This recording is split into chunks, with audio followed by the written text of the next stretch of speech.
오전에 말씀드린 것처럼 이 로마서를 기록하면서 사도 바울이 자신의 정체성과 내가 이 땅에서 하나님의 백성으로 부르심을 받은 목적, 그리고 내가 그 전파할 하나님의 복음의 내용이 무엇인가를 1절부터 4절까지 거기서 요약을 해주고 있습니다. 이것이 하나님의 형상대로 창조받은 하나님의 백성들의 이 땅의 존재 목적이란 말입니다. 여러분들이 그런 내용들을 잘 이해를 하셔야 되고, 그 사도 바울의 그런 고백은 곧 하나님의 백성인 저와 여러분의 고백이 되어야 한다는 것입니다. 우리가 그리스도의 종이라는 사실을 인식하시고, 내가 이 땅에 지금 보내짐을 받았고 여기에 존재하는 이유가 그 하나님의 복음을 위하여, 그 복음을 담은 그릇으로서 살아가기 위하여 우리가 택정함을 입었다는 것입니다. 근데 그 복음을 뭐냐 하면, 그 복음은 그 아들에 관한 것인데, 잘 정리를 하세요. 복음은 그 아들에 관한 것인데 성경에 미리 약속된 것이라는 거예요. 그러니까 그 아들에 관하여 알려면 반드시 하나님께서 우리에게 주신 성경을 통해서만이 그 아들을 만날 수가 있어요. 아들이라는 것은 인격적 존재이기 때문에 성경을 볼 때 우리가 하나의 인생을 살아가야 할 교훈서나 처세술이나 어떤 가르침과 교훈으로 받지 아니하고 그 말씀 속에서 살아있는 하나님의 아들 예수와 인격적 만남을 가져야 돼요.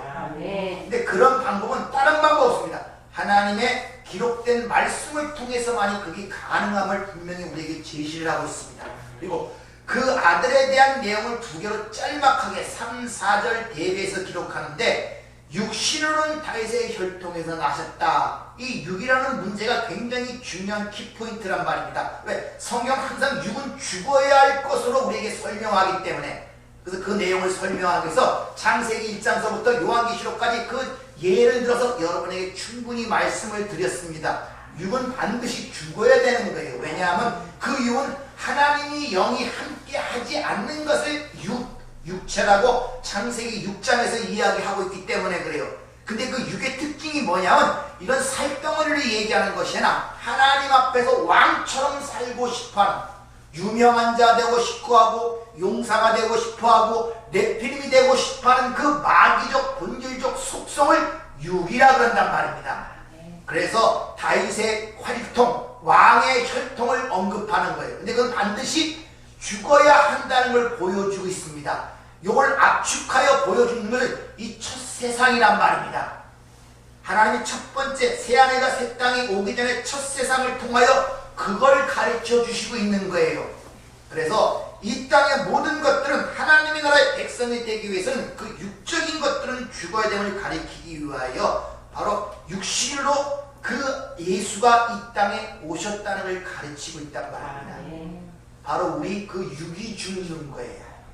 하나님 앞에서 우리가 티끌인 존재를 인정하지 못하고 용사로, 다시 말하면 하나님처럼 되고 싶어하는 그것이 죽어가는 것이 육이 죽는 거란 말이에요. 예수가 육신으로 다윗을 그 모든 것들을 끌어안고, 당신의 백성들의 그 모든 걸 끌어안고 죽었다는 것입니다. 그것이 역사적 사건인 십자가의 사건이에요. 그 두 번째 4절에 그거와 대비하여 성결의 영으로, 그럼 예수님은 육적 성품이 있지만 또한 신성을 가지신 분이에요.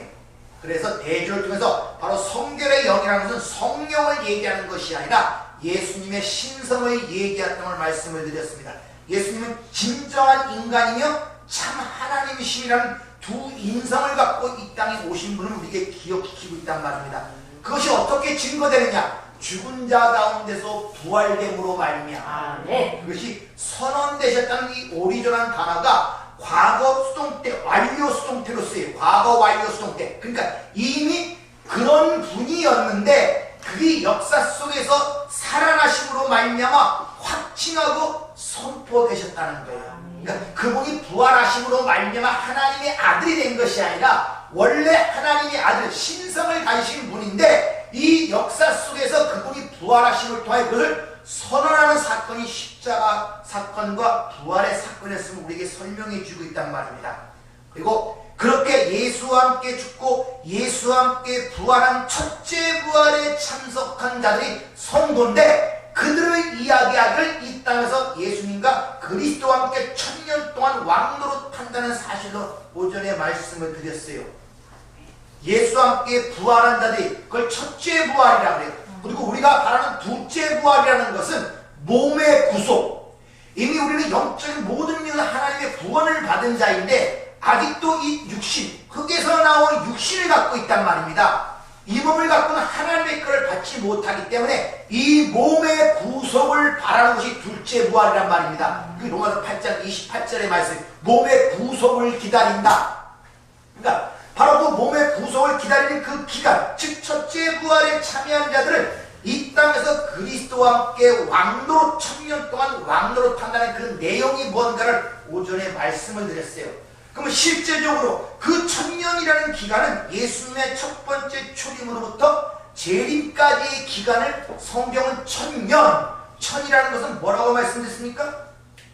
완료성과 완전성을 얘기하고 예수를 믿고 영생을 가진 그들의 상태를 그렇게 1000이라는 단어로 설명한다고 말씀을 드렸어요. 우리가 생각하는 아라비아 숫자의 개념으로 성경이라는 숫자를 생각하시면 안 된단 말입니다. 자, 이렇게 예수와 함께 부활에 참여하는 자들은 이 땅, 즉 1000년 동안 그리스도와 왕노릇하는 삶이 어떤 모습으로 그려지는가를 오전에 요한계시록 20장 4절 이하에 목배임을 당한 상태로 사는 모습으로 그려지는 걸 말씀을 드렸죠. 그러니까 오해를 하지 마세요. 우리가 왕노릇한다는 것을 자꾸 세상의 개념으로 생각해서 남을 지배하고 세상에서 어떤 권위와 지도자와 성공을 통하여 왕의 모습을 드러내는 것이 아니라 계시록 20장에 기록된 것처럼 목배임을 당하는 상태, 죽는 상태로 왕노릇이라는 것을 보여주는 거예요. 그러니까 왕노릇이라는 것은 하나님에 의하여 첫 번째 부활한 자들, 다시 말하면 영생을 가진 자들의 상태를 왕노릇이라고 하는 거예요. 그래서 베드로가 뭐라니까? 왕같은 제사장이라죠. 그래서 왕이라는 말을 뒤에 제사장이라는 말을 붙이고 있단 말입니다. 그걸 또 다른 말로 로마서 12장에 산 제물, 그걸 또 다른 말로 영적 예배, 이런 걸 통틀어서 왕노릇한다, 이렇게 표현을 하고 있단 말입니다. 그러니까 이 땅에서 하나님의 첫째 부활에 참석한 하나님의 백성들의 1000년 동안의 왕노릇의 모습이 바로 죽임을 당하는 모습으로 보여진단 말이에요. 그래서 세상 사람 눈에는 그게 왕노릇으로 안 보이잖아요. 바로 거기에 바로 부활한 영생을 가진 자와 갖지 못한 자의 거기에 나타나고 있단 말입니다. 이같이 예수님의 은혜로 부활한 성도들은 이 세상에서 영생을 살게 되고 그 삶이 1000년 동안 왕노릇하는 삶인데, 그 1000년의 삶이라는 것은 성도의 죽임을 당하는 삶으로 가는 거예요. 다시 말해 육이 죽는 과정이란 말이에요. 또 다른 말로 하나님의 심판을 받는 과정이란 말입니다. 또 다른 말로 양육을 받는 과정이란 말입니다. 또 다른 말로 옛사람을 벗어가는 과정이란 말입니다. 그래서 우리의 왕이자 우리의 제사장이었던 분이 누굽니까? 예수 그리스도 아닙니까? 예수님이 왕으로 대제사장으로 이 땅에 사셨지 않습니까? 그러면 그 삶이 어떤 삶을 알면 우리도 역시 그리스도와 함께 1000년 동안 왕노릇한다는 그 말처럼 우리의 인생이 어떻게 가게 된다는 것을 알 수 있죠.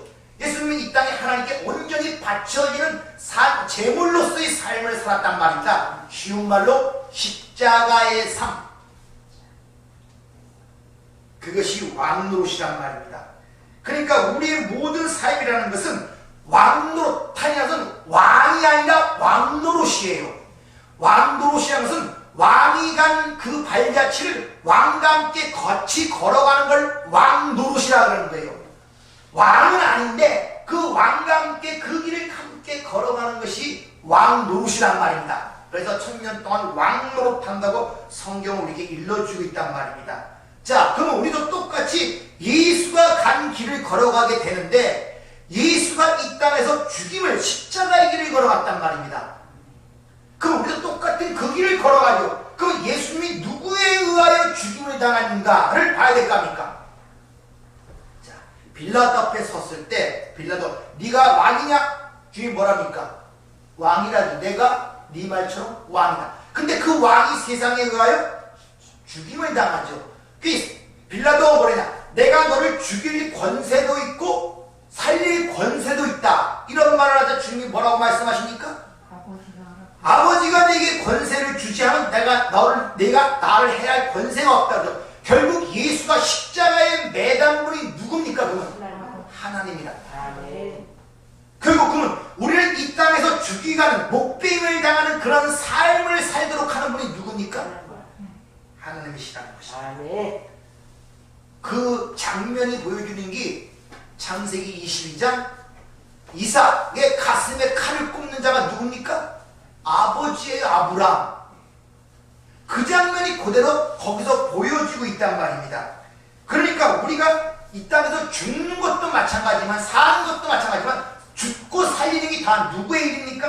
하나님의 일이라는 것을 우리에게 보여주고 있는 거예요. 그래서 그것을 토기장이와 진흙이의 이야기로 로마서 9장에 얘기하고 있는 거예요. 토기장이가 자기 마음대로 하나는 진노의 그릇으로 만들고 하나는 국민의 그릇인데 네가 무슨 상관이냐 이런 말을 하는 거예요. 죽이고 살리는 하나님의 일이란 말입니다. 자, 그러면 왕노릇이라는 이 개념이 세상적 개념으로 우리가 머리에 박혀 있듯이 이런 말을 할 때 의문이 들 수밖에 없어요. 그러니까 진리를 알고자 하는 자는 그 하나님의 말씀이 들어와서 내 심령에 꼽힐 때 반드시 내 안에 거기에 대한 반문이 일어나게 돼 있어요. 왜? 내 생각과 내 판단과 내 기준과는 다르게 느껴지기 때문에. 야, 그럼 하나님께서 왜 영생을 가진 당신의 백성들을 이 땅에서 죽이시는가? 또 그것이 어떻게 왕노릇이라고 할 수가 있는가? 또 그것이 어떻게 영생의 삶이라고 이야기할 수 있는가? 라는 의문이 들 수밖에 없는 거예요. 안 그렇습니까? 네가 그리스도와 이 땅에서 1000년 동안 왕노릇한다. 우리가 생각하는 왕노릇은 그게 아닌데 왜 하나님이 우리를 이 땅에 영생을 가진 우리를 이 땅에 죽여가시는가? 또 영생의 삶이라는 게 왜 그렇게 보여지는가? 이런 것에 대한 의문이 드러나게 되어 있단 말입니다. 그런 하나님의 말씀이 들어오면 내 안에 내 육적인 것들에 거기에 대한 반문과 의문이 드러날 때 거기서 접촉 지점을 갖고 해결점을 받는 것이 하나님의 응답이고 하나님의 성령이 주는 진리의 깨달음이란 말입니다. 근데 그런 의문을 갖지 않으면 깨달음이 없어요. 그저 그런가 보다 이게 무슨 소리인지도 모르고.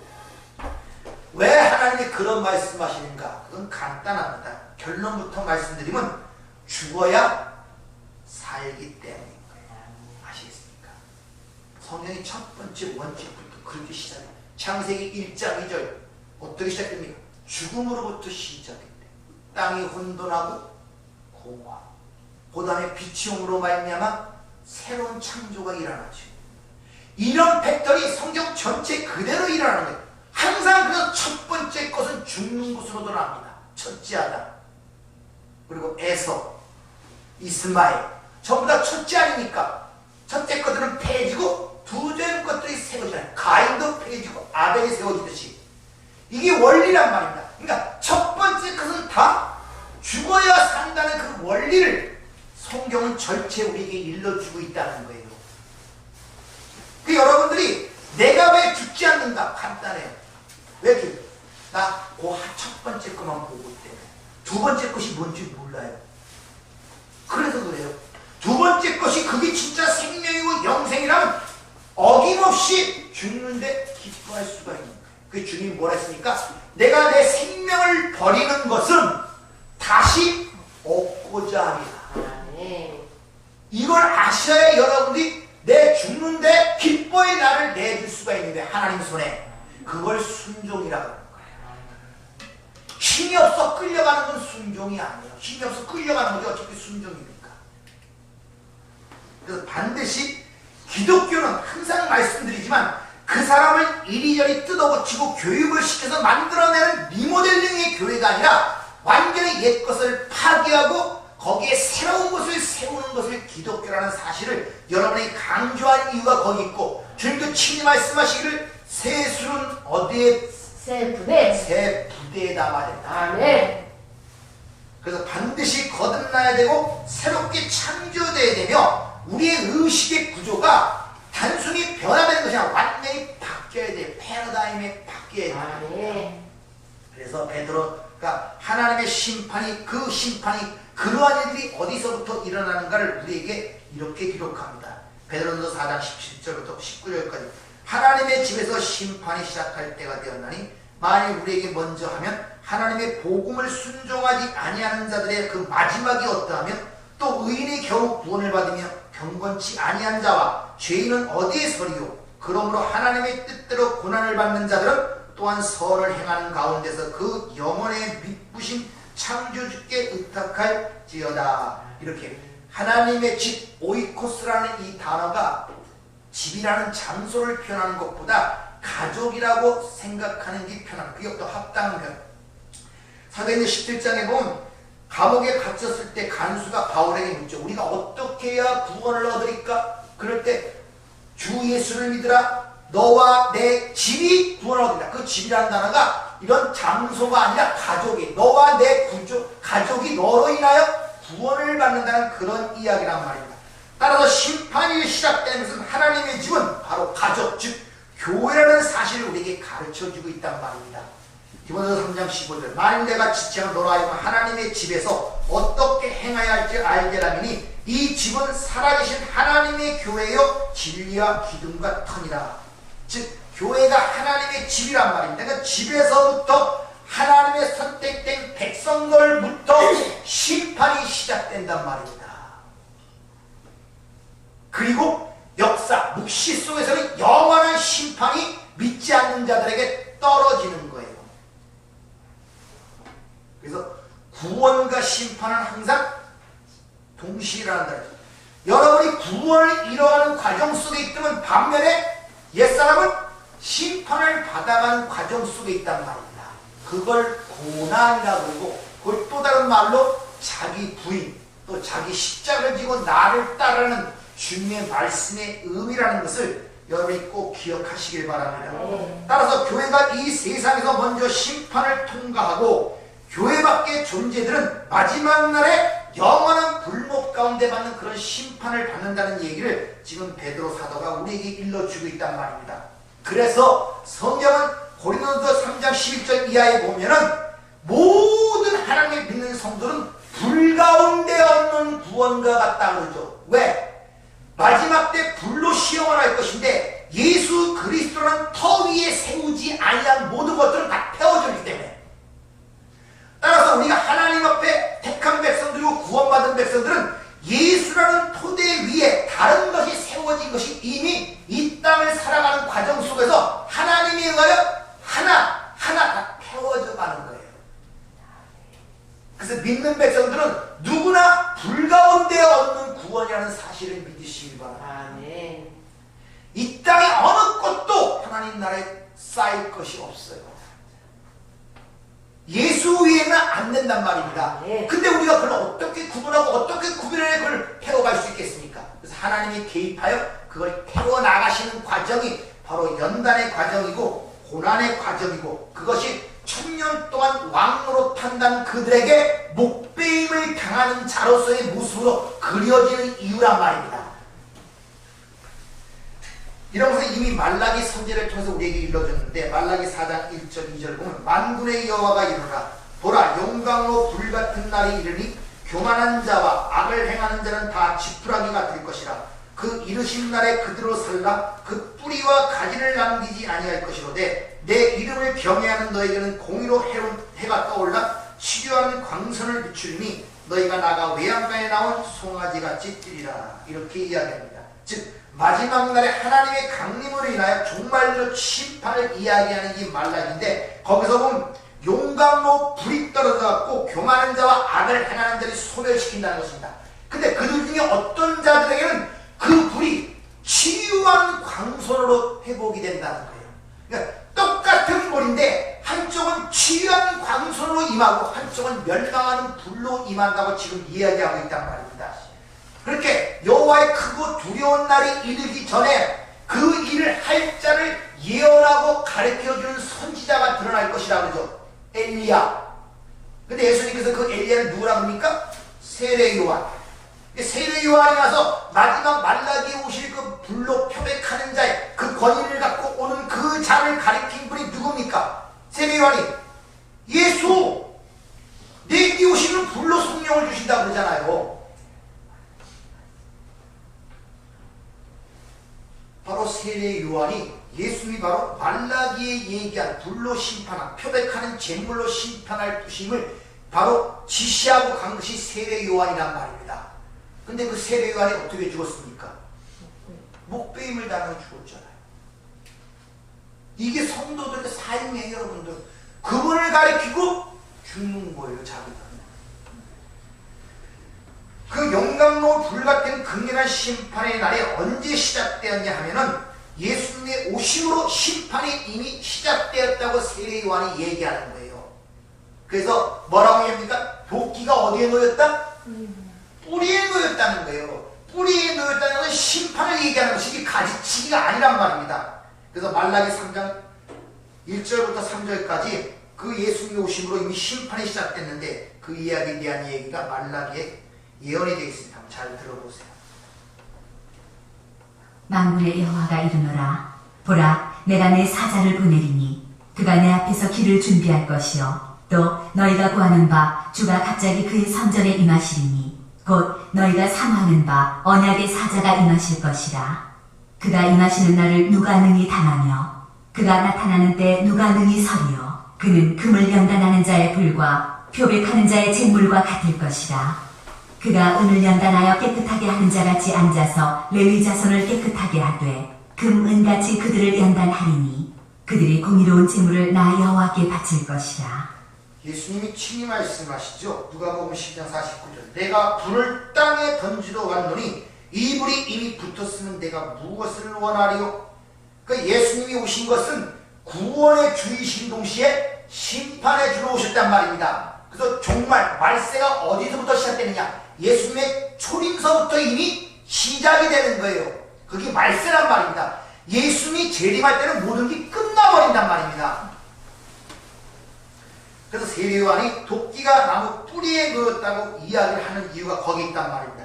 근데 그 심판이 한 무리에게는 금과 은을 연단하여 깨끗하게 하는 것 같이 더러운 죄인을 깨끗하게 하기 위한 심판, 다시 말해 치유하는 광선의 그 불로 오신다는 내용이란 말입니다.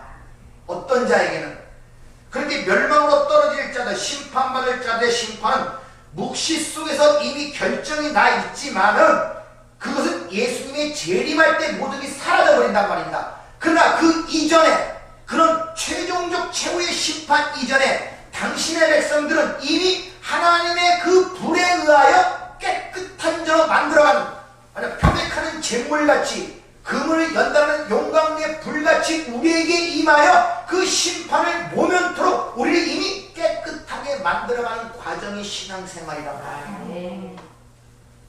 그러니까 여러분이 예수 위에 의지하고 예수 위에 생각하고 예수 위에 다른 것 세우는 것들을 하나님이 하나하나 끄집어내서 다 부으시는 거예요. 그래서 여러분 가만히 생각해보면 내가 가장 많이 의지하고 내가 가장 많이 소중하게 생각하고 가장 가치게 생각하는 것들 때문에 고통받는 것이 나야.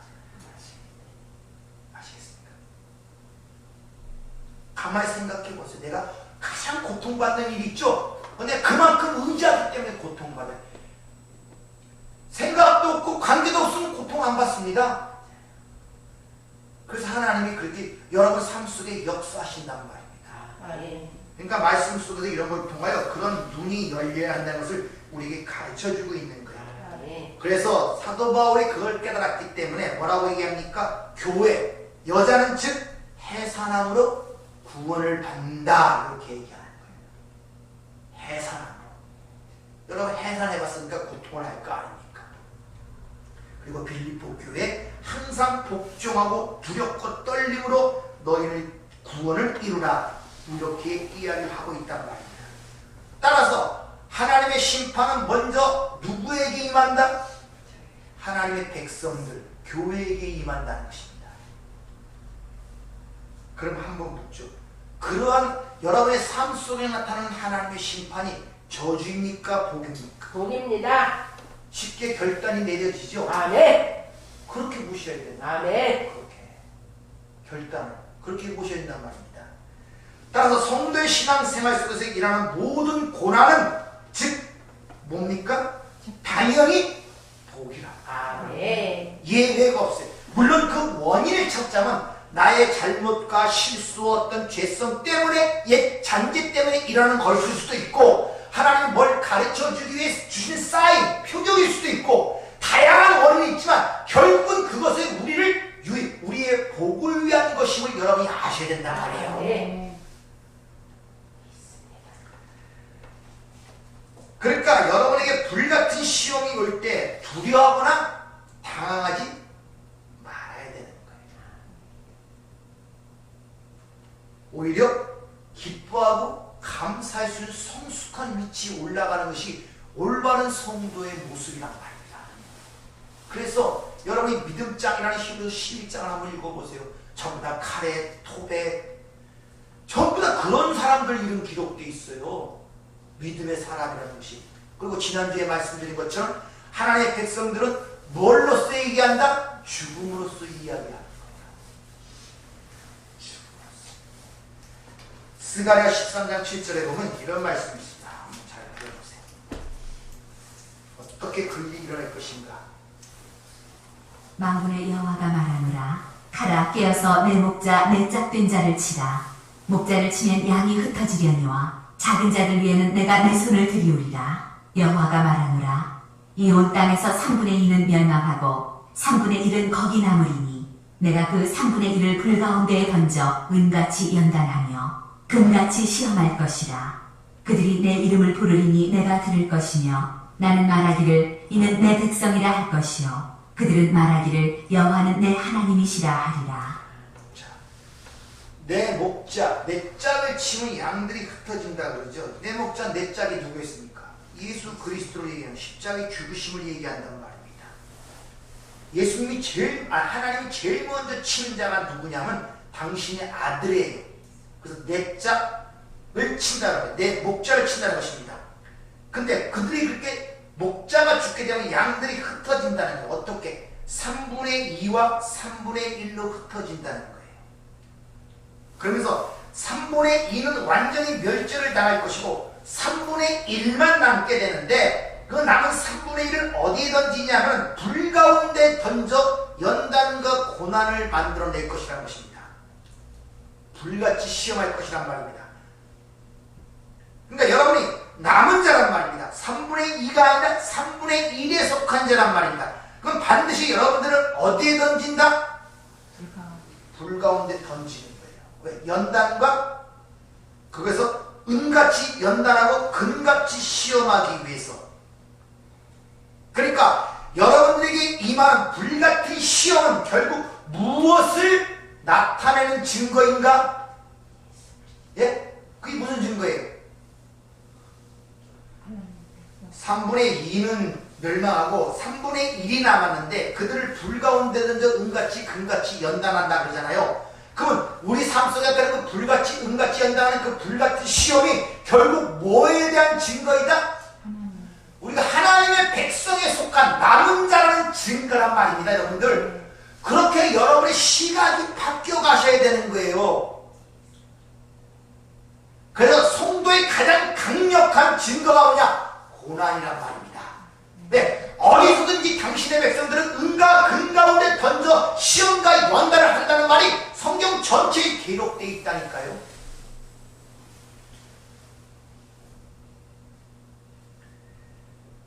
따라서 여러분 삶 속에 나타나는 고난은 축복이냐 저주냐 할 때 당연히 축복이죠. 그게 왜? 하나님에 의하여 남은 자, 하나님의 백성이라는 가장 강력한 증거이기 때문에. 생각해 보세요. 누가 일부러 그 고난과 연단과 은금속으로 들어갑니까? 누가 스스로 들어갈 수가 있어요? 아무도 안 들어요. 아무도. 그러니까 거기 들어갈 수 있는 데는 하나님의 강권적 능력과 거기에 속하고 성령이 임한 자들만이 거기 들어갈 수가 있단 말입니다. 그래서 예수님이 공생이 시작할 때 제일 먼저 성령이 그에게 임하자 성령이 그를 어디로 끌고 갑니까? 광야. 거기서 시험 맞잖아요. 그게 가장 강력한 증거라니까요. 세상 사람들은 그걸로 안 들어가요 절대. 근데 성령이 임한 자 하나님의 백성만이 하나님에 의하여 들어가기 때문에 그것이 바로 가장 가장 강력한 하나님에 의하여 남은 자, 하나님의 백성이라는 사실을 확실하게 증거하는 확증이란 말입니다. 그래서 베드로 사도가 이렇게 얘기를 하죠. 그러므로 너희가 이제 여러 가지 시험으로 말미암아 잠깐 근심하지 되면 않을 수 없으나 오히려 크게 기뻐하도다. 너의 믿음의 확실함이 불로 연단하여도 없어질 금보다 더 귀하여 예수 그리스도께서 나타나실 때 칭찬과 영광과 존귀를 얻게 하려 할 것이니라. 베드로 4장 12절에 보면 사랑하는 자들아 너희를 연단하려고 오는 불시험을 이상한 일 당하는 것 같이 이상히 여기지 말고 오히려 너희가 그리스도의 고난에 참여하는 것으로 즐거워하라. 이는 그의 영광을 나타나실 때 너희로 즐거워하고 기뻐하고 하려 함이라. 너희가 그리스도의 이름으로 치욕을 당하면 복이 있는 자로다. 영광의 영 곧 하나님의 영이 너희 위에 계십니다. 여러분의 삶의 문제를 그렇게 보시냐는 것이죠. 그러니까 필연적으로 하나님과 동행하는 자들은 필연적으로 그 삶 속에 고난이 있을 수밖에 없는 것입니다. 그리고 그걸 어떻게 보냐를 가르치고 그걸 통해 가르치는 하나님의 진리를 이야기해 줘야 되는데 전부 다 그 길을 가지 말라 그러니 그 길을 가지 않는 것이 하나님의 복이라고 거꾸로 얘기하니 이게 바로 본질적 마귀의 속성이란 말입니다. 그 왕이 되고자 하는 육신이라는 것은 죽어야 되는 거란 말입니다. 이같이 예수 그리스도의 십자가의 공로에 의하여 구원을 받은 성도들은 이 세상에서 첫 번째 부활에 참여하여 천년 즉 영생을 사는 것이고 천년의 영생은 곧 고난으로 나타나게 되는 거예요. 그것이 내가 죽는 데서 예수의 생명이 드러나는 결과란 말입니다. 이것이 천년 동안 왕 노릇이며 왕같은 제사장에 대한 성도들의 삶을 우리에게 일러주고 있는 거예요. 그래서 주님이 친히 말씀하시죠. 나와 함께 가고자 하면 자기 부인, 자기 십자가를 지고 나를 따를 것이다. 그 이야기란 말이에요. 주님이 하시는 얘기가. 근데 어째 그 길이 평탄한 길이고 우리가 좋아하는 행복한 길이고 기쁨의 길일 수가 있냐는 것이죠. 세상적 기쁨, 세상적 평안, 세상적 행복한 길일 수 있냔 말이죠. 어찌 그 길이.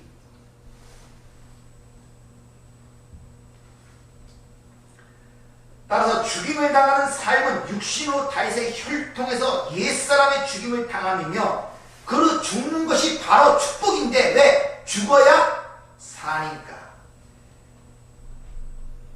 죽어야 사니까. 여러분 부활이 악인이 부활한다는 말이 아십니까? 악인이 부활한다는 거 아십니까? 의인만 부활하는 게 아니에요. 악인도 부활해요. 주님 말씀하시죠. 악인의 부활은 영원한 심판의 부활, 의인의 부활은 영생의 부활로 나타납니다. 부활은 의인만 하는 것이 아니라 악인도 부활한단 말이에요. 근데 문제는 부활하는 이의 결과가 영원하다는 거예요. 심판은, 지옥은 그 영원한 거고 영생은 이쪽도 영원한 것입니다. 따라서 하나님의 집, 하나님의 가족은 반드시 죽임을 당함, 즉 연단과 고난과 시험을 통과해야 되는데 그래서 주님이 이렇게 말씀하시죠. 역시 요한복음 16장 20절 내가 진실로 진실로 너에게 이르노니 너희는 곡하고 애통하겠으나 세상은 기뻐하리라.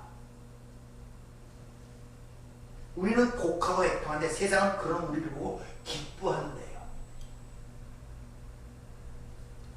그러면 뭐라니까?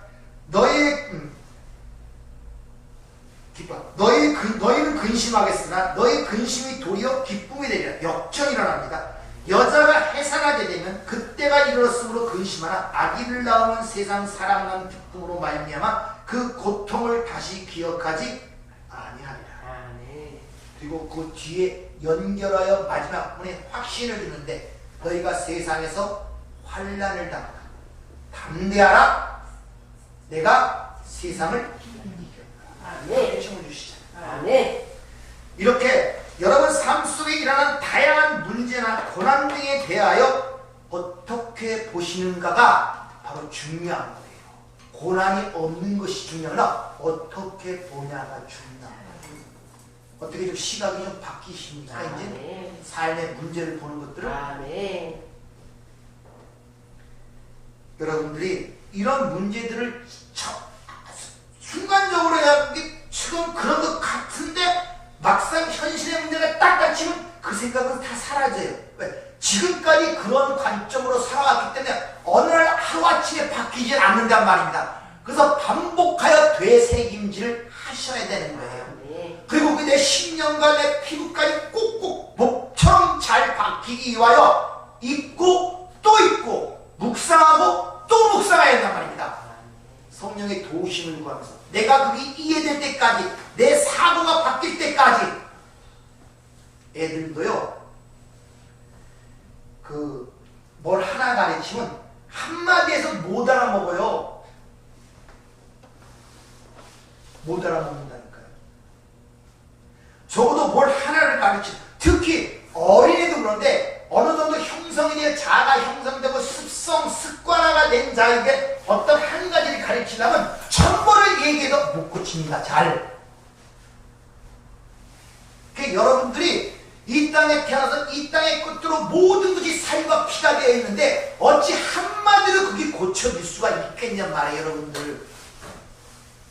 그러니까 끊임없이 숙고하고 끊임없이 읽고 또 읽고 또 읽고 또 읽고 계속해서 읽고 반복하는 세상 속에서 성령의 도우심을 따라 차츰차츰 변해가는 것이지 어느 날 갑자기 확 바뀌는 일이 없단 말입니다. 그래서 여러분 삶 속에 같은 문제가 반복되고 계속적인 문제가 반복되는 거예요. 그걸 가르치기 위해서 한순간에 되는 문제가 아니란 말입니다. 그래서 그 말씀이 내 안에 들어와 나를 내 안에 거처를 삼고 그게 거하기까지 반복되어 여러분들이 또 기억하고 상고하고 반복하고 또 기억해야 된단 말이에요. 그래서 여러분들이 진리를 알아야 자유로울 수가 있는 거예요. 모르면 안 되는 거예요. 모르기 때문에 알면 힘들지 않아요. 좀 아프고 뭐 좀 불하지만은 좌절하고 낙심하고 두렵고 불안하고 그런 거 없어요. 좀 힘은 들어요. 힘은 들어요. 왜 안 힘들겠습니까? 그러나 그런 힘든 가운데 하나님의 위로와 힘을 느낀다. 이게 가장 바울의 유명한 고백인 내가 약할 때 주님이 강하다는 그 말씀의 의미라는 것입니다. 다음 주에 좀 더 생각을 해보도록 하겠습니다. 기도하겠습니다. 은혜롭고 자비로우신 아버지 하나님, 우리가 하루를 배우고 또 하루를 배우고 너무나 새롭습니다.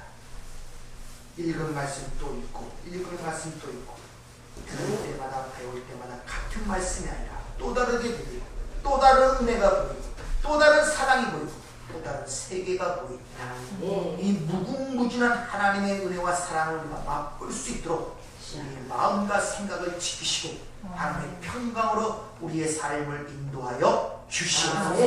예수님 이름으로 기도하옵나이다. 아멘.